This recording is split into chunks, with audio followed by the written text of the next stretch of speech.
အားလုံးပဲမင်္ဂလာပါဗျ။ကျွန်တော်ဒီနေ့ဆွေးနွေးပေးခြင်းတဲ့အကြောင်းအရာတော့ကျွန်တော်တို့လက်ထဲမှာရှိတဲ့ခဲလုံးတစ်လုံးနဲ့ကျွန်တော်တို့ကဘာရဲ့အလေးချိန်ကိုတိုင်းလို့ရတာဆိုတော့မိကုန်းတစ်ခုပဲဖြစ်တယ်ပေါ့နော်။ဆိုတော့တိုင်းလို့ရတယ်ပေါ့။ကဘာရဲ့အလေးချိန်ကိုတိုင်းဖို့အတွက်ဆိုရင်ခဲလုံးတစ်လုံးနဲ့ equation တစ်ခုပဲလုပ်မယ်လို့ပဲပြောမှာဖြစ်တယ်ပေါ့နော်။ equation ကိုပြောမယ်ဆိုရင်တော့ Newton ရဲ့ laws of universal gravitation ဆိုတဲ့ equation ပဲဖြစ်တယ်ပေါ့နော်။ဒီ equation ရဲ့သမိုင်းကြောင်းလေးကိုကျွန်တော်နည်းနည်းပြောချင်တယ်ပေါ့။ပထမဆုံးကျွန်တော်တို့ Aristotle တို့ခေတ်ပေါ့နော်။ Aristotle တို့ခေတ်မှာကျွန်တော်တို့လူသားတွေကနေဖွဲ့စည်းရဲ့ level မှုစနစ်ကြီးကိုအားလုံးယူဆထားကြတာက geocentric ပေါ့နော် geocentric ဆိုတာကဘာကိုအလေဘုံပြုပြီးတော့ဂျိုးတွေအားလုံးကလဲပတ်နေလို့ပဲလက်ခံထားတယ်ဆိုတော့အဲ့ဒီအတွေ့အလဲဒီနှစ်ပေါင်း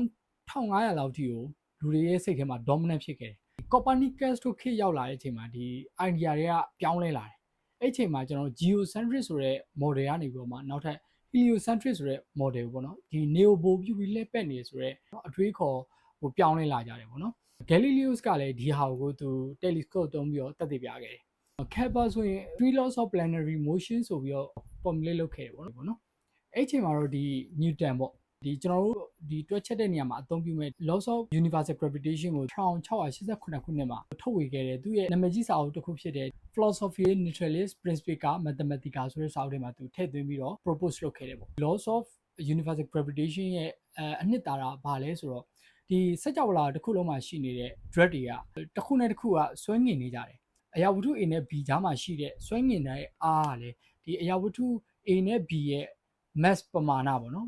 သူရဲ့ drag ပမာဏမြောက်ချင်းနဲ့ဓာတ်ရိုက်အချိုးကျပြီးတော့ drag နှစ်ခုရဲ့ distance ပေါ့နော် distance ဆိုတာဘယ်ကတိုင်းတဲ့ distance လဲဆိုသူတို့ drag နှစ်ခုရဲ့အလဲအမှတ်ကနေပေါ်မှာ center point ကနေပေါ်မှာတိုင်းတဲ့ distance နဲ့ပြောင်းပြန်အချိုးကျတယ်ဆိုပြီးတော့သူက propose လုပ်ခဲ့တယ်ပေါ့နော်ဆိုတော့အဲ့ဒီအချိန်မှာသူ့ရဲ့ formula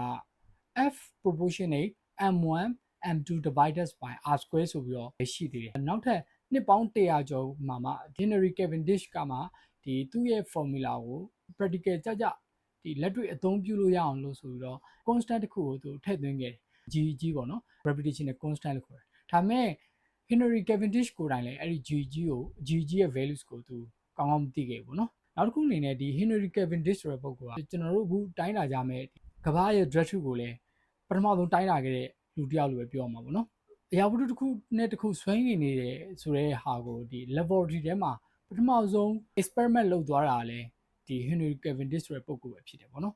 အဲ့တော့သူကဘယ်လိုမျိုးနည်းနဲ့ experiment လုပ်သွားလဲကိုကျွန်တော်နည်းနည်းလေးမျှဝေပေးခြင်းတယ်သူရဲ့ experiment နာမည်ကတော့ဒီ torsion valence experiment လို့ခေါ်တယ်ပေါ့နော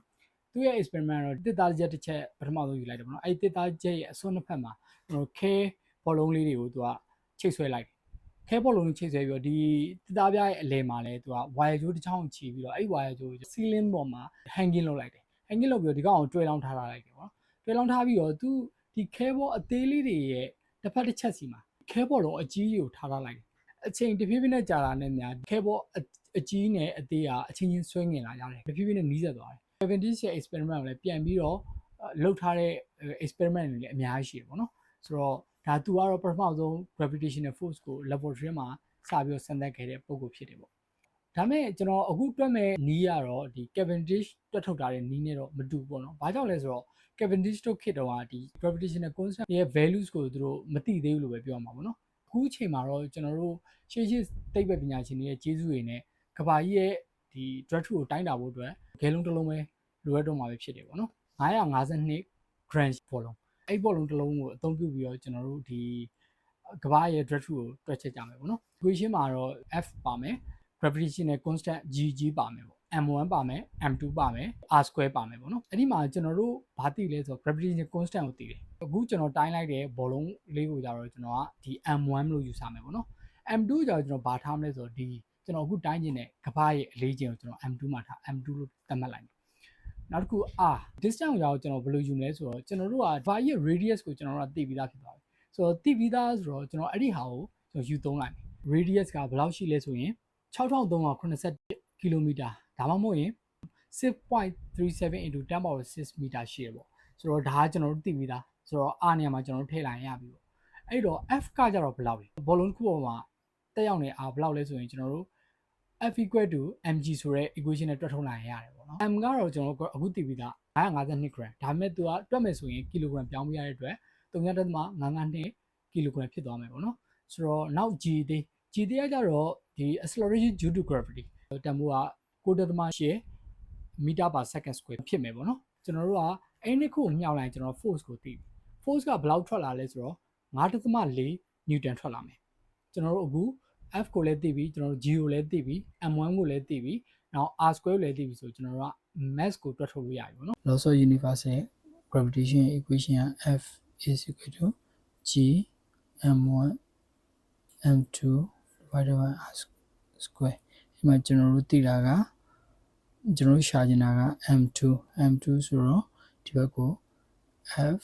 R square ကို G M1 နဲ့စားမယ်အဲ့တော့ F က 5.4 into R square ကြတော့ 6.378 into 10 power 6 the whole square ဖြစ်မယ်အဲ့ဒါကိုကျွန်တော်ဘာနဲ့စားမှာလဲဆိုတော့ 6.674 into 10 power minus 11 into 0.552နဲ့စားလိုက်မယ်ပေါ့နော်စားလိုက်တော့ပေါ်က 5.4 ဒီတိုင်းထားမယ် 6.378 into 10 power 6 the whole square ကဘယ်လောက်ရမလဲဆိုရင် 4.07 into 10 power 13ရမယ်အဲ့ဒါကိုကျွန်တော်တို့ကဒီအောက်ကမြောက်လိုက်တဲ့အချိန်မှာဘယ်လောက်ရမလဲဆိုရင် 3.68 into 10 power minus 11ရမယ်ဆိုတော့အပေါ်ကနှစ်ခုမြောက်လိုက်တဲ့အချိန်မှာဘယ်လောက်ရမလဲဆိုရင် 2.2 into 10 power 14ရပြီးတော့အောက်ကဘယ်လောက်ရမလဲဆိုရင်အောက်က 3.68 into 10 power minus 11အဲ့ဒါကိုကျွန်တော်တို့တွက်ထုတ်လိုက်တဲ့ချိန်မှာဘယ်လောက်ရမလဲဆိုရင် 5.978 into 10 power 24ဒါကဘာကြီးရဲ့အလေးချိန်လို့ပြောမှာပေါ့နော်အခုကျွန်တော်တို့ရတာ result ကအခုလက်ခံထားတဲ့အဖြေနဲ့ကကွာခြားမှုအရင်နေတယ်လို့ပြောမှာဖြစ်တယ်ပေါ့နော်ကဘာရဲ့အလေးချိန်ကလူဦးရေဘယ်နှယောက်နဲ့ညီမလဲဆိုရင်ဥပမာကျွန်တော် average 60 ကီလိုနဲ့ရှိတဲ့လူဦးရေအရေအတွက်ဆိုရင်တော့ 99.5 trillion ပမာဏနဲ့တွားညီမှာပဲဖြစ်ပါတယ်လက်မှာရှိတဲ့ဒီဂဲလုံးလေးတစ်ခုနဲ့အရာဝတ္ထုလေးတစ်ခုနဲ့ကဘာရဲ့အလေးချိန်ကိုတိုင်းတာနိုင်တယ်ဆိုတာလေးကိုကျွန်တော်ဝင်ပြပေးခြင်းဖြစ်တယ်ပေါ့နော်ကျွန်တော်ရဲ့ဗီဒီယိုကိုဆုံးဖြတ်ကြည့်ပေးရတဲ့အတွက်လည်းကျေးဇူးတင်ပါတယ်